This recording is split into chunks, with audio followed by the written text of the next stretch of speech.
మహాశివరాత్రి శుభాకాంక్షలు. ఈరోజు మీ అందరికీ ఇన్‌స్టాపాట్‌లో ఉలవ చారు చేసి చూయించబోతున్నాను. క్లోజ్ టు 1 కేజీ ఉలవలు తీసుకొని శుభ్రంగా వాష్ చేసుకొని, ఈ వాష్ చేసుకున్న ఉలవల్లో కేజీ ఉలవలకి 2.5 లీటర్ల వాటర్ యాడ్ చేసుకొని రాత్రి అంతా నానబెట్టుకున్నాను. ప్రొద్దున్నే ఇన్‌స్టాపాట్‌లో ఆ నీళ్ళతో సహా ఉడికించుకోవాలన్నమాట 15 నిమిషాలు. ఉడికిన తర్వాత ఇంత మెత్తగా అయ్యాయి. ఇప్పుడు ఉలవల నుంచి ఉలవ కట్టుని సపరేట్ చేసుకుందాము.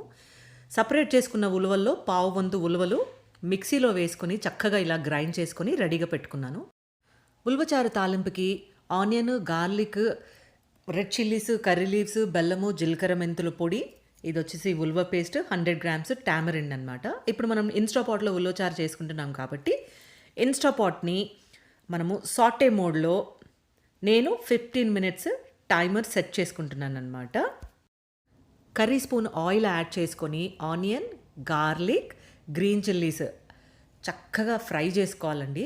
దీంట్లోనే పసుపు, టామరిన్ జ్యూస్ కూడా యాడ్ చేసుకొని మీ టేస్ట్కి సరిపడినంత చిల్లీ పౌడర్, నేను 2 స్పూన్స్ చిల్లీ పౌడర్, మీ టేస్ట్కి సరిపడినంత కారము అండ్ ఉలవ కట్టుని కూడా యాడ్ చేసుకొని ఇప్పుడు దీన్ని సగం అయ్యేంత వరకు చక్కగా బాయిల్ చేసుకోవాలి. దీంట్లో ఉలవ పేస్ట్ని కూడా యాడ్ చేసుకోవాలండి.